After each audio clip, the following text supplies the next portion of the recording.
पहले ही शहर में रहने आई थी। रेशमा देखने में बहुत ही खूबसूरत और चार्मिंग थी। मोहल्ले के सभी लड़के रेशमा पर फिदा थे। रेशमा जब भी छत पर खड़ी होकर अपने बाल सुखाती, मोहल्ले के लड़के भी अपने घर की बालकनी और छत पर आकर उसे देखने लगते थे। एक दिन रेशमा जब छत पर अपने बाल सुखा रही थी, तभी पास में रहने वाला सोहन उसे अपनी खिड़की से देख रहा था। तभी पीछे से सोहन की बहन शालिनी आ जाती है। मानना पड़ेगा भैया, आपकी पसंद बहुत लाजवाब है। तू तो कुछ भी बोलती है, बस यूं ही देख रहा था उसे। आशिकों की लंबी लाइन है, जल्दी जाकर उसे अपने दिल की बात बोल दीजिए। तुम कहती तो ठीक हो, लेकिन वो इतनी खूबसूरत है, पता नहीं मेरा प्रपोजल एक्सेप्ट करेगी या नहीं। You are the best pro. Reshma अपने बाल सुखाकर तैयार होकर कहीं जाने लगती है। मोहल्ले के सभी लड़के रेशमा के पीछे पीछे चलने लगते हैं। तभी सोहन वहां आ जाता है। Excuse me. रेशमा अपने रेशमी बालों को झटके से पीछे कर घूमती है। कुछ बालों की लटें सोहन के चेहरे से छू कर निकलती हैं। सोहन रेशमा के बालों के स्पर्श से उसका दीवाना हो जाता है। रेशमा को देख वो सब कुछ भूल जाता है।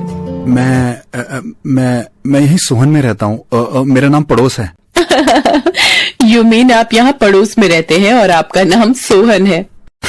अरे हाँ, आप इस मोहल्ले में नई आई है ना, अगर आपको कोई दिक्कत हो तो आप बेझिझक हमारे घर आ सकती हैं। ओके, मुझे ऑफिस जाना है, सी यू। सोहन पूरी तरह रेशमा के प्यार में पड़ जाता है। वो उसके बालों के स्पर्श को भूल नहीं पाता, लेकिन सोहन जब से रेशमा से मिला था, उसके बालों में खुजली होने लगी थी। क्या हुआ भैया, आपने रेशमा से बात की? रेशमा के बाल, उसके बालों का स्पर्श। लगता है उसका प्यार आपके सिर पर चढ़ गया है। यूं ही सोहन और रेशमा की मुलाकातें बढ़ती जाती हैं। सोहन अपनी खिड़की से रेशमा के लिए गुलाब और खत भेजता था। रेशमा खुशी से वो गुलाब अपने बालों में लगाकर सोहन को सेल्फी भेजती थी। धीरे धीरे दोनों एक दूसरे के प्यार में पड़ जाते हैं। एक दिन सोहन रेशमा को अपने दिल की बात बता देता है। रेशमा, आई लव यू। मैं जहाँ भी देखता हूँ वहाँ तुम्हारा चेहरा ही नजर आता है। तुम्हारे बालों के स्पर्श को मैं आज भी महसूस करता हूँ। तुम्हारी याद में मैं दिन भर अपने बालों को खुजलाता रहता हूँ। Will you marry me? I love you too Sohan. Yes, हम जल्दी ही शादी कर लेंगे। मैं आज ही अपनी माँ से हमारे रिश्ते की बात करता हूँ। कुछ ही दिनों में रेशमा और सोहन की शादी हो जाती है। रेशमा बहू बनकर सोहन के घर आ जाती है। मोहल्ले के सभी लड़के सोहन से जलने लगते हैं। भाभी, आपका हमारे घर में स्वागत है। बेटा, इसे आज से अपना ही घर समझो। जी मम्मी जी। रेशमा के घर आने के बाद से घर के सभी लोगों के सिर में जुएं हो गई थी। रेशमा के लंबे बाल होने के कारण उसके बालों में बहुत जुएं थी।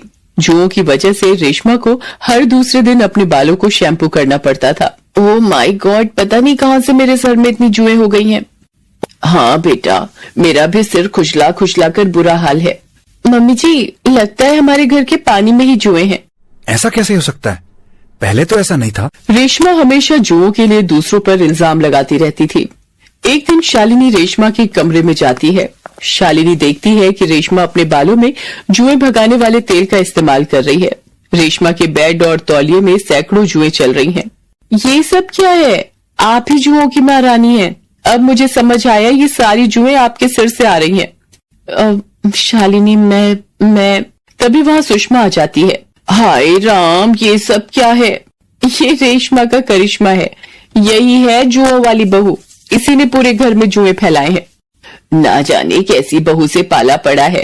खैर, अभी तो कुछ कह नहीं सकती।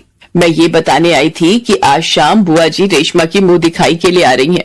ओह माय गॉड, बुआ जी घर पर आ रही हैं।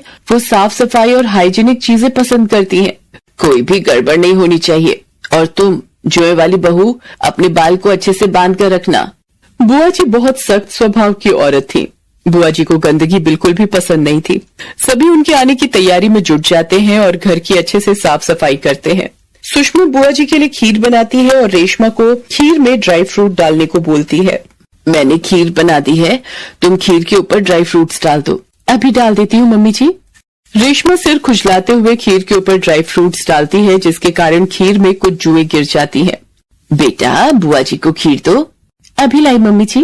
रेशमा बुआ जी को पैर छूकर प्रणाम करती है और उन्हें खीर देती है। जुग जुग जियो बेटी, सदा सुहागन रहो। तेरी बहू तो चांद का टुकड़ा है। हाँ हाँ, मेरे बेटे की पसंद है। खीर खाइए दीदी। बुआ जी जैसे ही खीर खाती हैं, उनके मुंह में जुएं चली जाती हैं। बुआ जी खीर थूकते हुए, ऐसी खीर बनाई है, ड्राई फ्रूट्स के साथ जुएं खिलाओ मेहमान को। हाय राम, तेरी बहू की वजह से मेरा तो धर्म भ्रष्ट हो गया। मैं यहाँ से जा रही हूँ, अब कभी इस घर में कदम नहीं रखूंगी। सुषमा और शालिनी रेशमा पर बहुत गुस्सा करते हैं। आज तुम्हारी वजह से हमारी इतनी बेइज्जती हुई है। शक्ल तो कोई हूर की और सिर पर जुओं के महल बना रखी है। मैं क्या करूं मम्मी जी, मेरी कई कोशिशों के बाद भी मेरे सिर से ये जुएं खत्म नहीं होती। सुषमा और शालिनी रेशमा को बहुत खरी खोटी सुनाते हैं। इन दोनों की बात सुनकर रेशमा का दिल टूट जाता है और वो इस परेशानी से हमेशा हमेशा के लिए छुटकारा पाने की ठान लेती है। रेशमा रोज नए प्रोडक्ट अपने बालों में लगाती है, जिससे उसके बाल रूखे, बेजान और भूरे हो जाते हैं। उसके बाल इधर उधर खाने में गिरने लगते। इतने पैसे खर्च करने के बाद भी तुम्हारे सिर से जुएं नहीं गई। मैं और कर भी क्या सकती हूँ। लगता है जुओं को तुम्हारे सिर की आदत हो गई है, इसीलिए पूरा खानदान तुम्हारे सिर पर बसा लिया है। रेशमा उदास होकर वहां से चली जाती है। रेशमा गुस्से में अपने सिर को शेव कर लेती है और गंजी हो जाती है।